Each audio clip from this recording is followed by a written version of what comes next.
नमस्कार दोस्तों, आपके माता पिता, गुरुदेव, भगवान और इष्ट देव सभी को मेरा प्रणाम।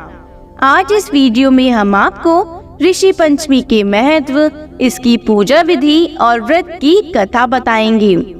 ब्रह्म पुराण के अनुसार एक बार राजा सीताशाव ने ब्रह्मा जी से पूछा, हे ब्रह्मा जी, सभी पापों को नष्ट करने वाला सर्वश्रेष्ठ व्रत कौन सा है? तो ब्रह्मा जी ने ऋषि पंचमी के व्रत के बारे में बताया और कहा, हे राजन, सतयुग में विदर्भ नगरी में शयनजीत नामक राजा हुए थे। वह ऋषियों के समान थे।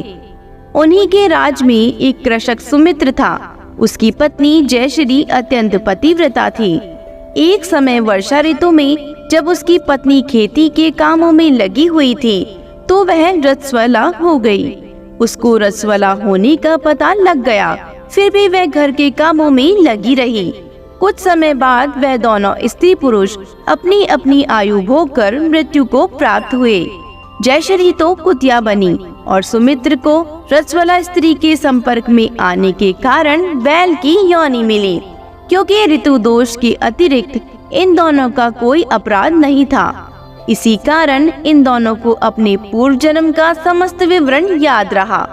वे दोनों कुतिया और बैल के रूप में उसी नगर में अपने बेटे सुमित्र के यहाँ रहने लगे। धर्मात्मा सुमित्र अपने अतिथियों का पूर्ण सत्कार करता था। अपने पिता के श्राद्ध के दिन उसने अपने घर ब्राह्मणों को भोजन के लिए नाना प्रकार के भोजन बनवाए। जब उसकी स्त्री किसी काम के लिए रसोई के बाहर गई हुई थी तो एक सर्प ने रसोई की खीर के बर्तन में विष वमन कर दिया।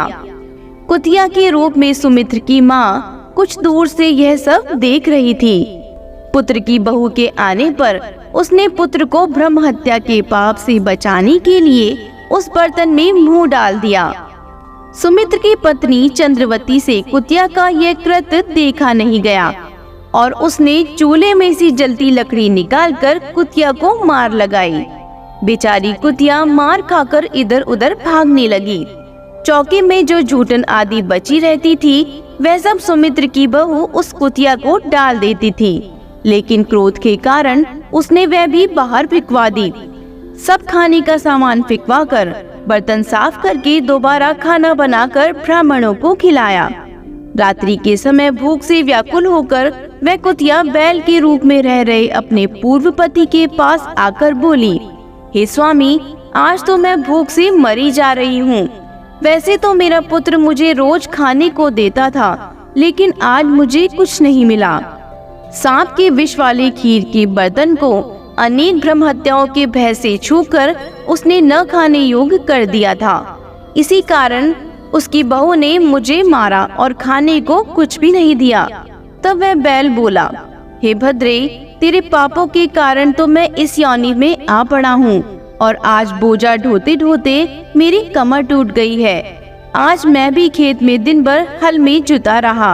मेरे पुत्र ने आज मुझे भी भोजन नहीं दिया और मुझे मारा भी बहुत। मुझे इस प्रकार का कष्ट देकर उसने इस श्राद्ध को निष्फल कर दिया। अपने माता पिता की इन बातों को सुमित्र सुन रहा था।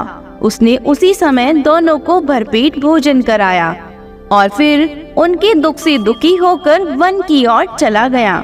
वन में जाकर ऋषियों से पूछा, मेरे माता पिता किन कर्मों के कारण इस नीची योनियों को प्राप्त हुए हैं और अब किस प्रकार से इनको छुटकारा मिल सकता है? तब सर्वतमा ऋषि बोले, तुम इनकी मुक्ति के लिए पत्नी सहित ऋषि पंचमी का व्रत धारण करो तथा उनका फल अपने माता पिता को दो। ऋषि पंचमी के व्रत के फल से तुम्हारे माता पिता इस योनि से मुक्त हो जाएंगे और उनके सभी पाप नष्ट हो जाएंगे। हे ऋषि महात्माओं, जैसे आपने सुमित्र के माता पिता पर अपनी कृपा बनाई, वैसे सब पे बनाए रखना, सब पे अपनी कृपा रखना। कहानी सुनने वाले और हुंकार भरने वालों का सदा भला हो। बोलो ऋषि महात्माओं की जय हो।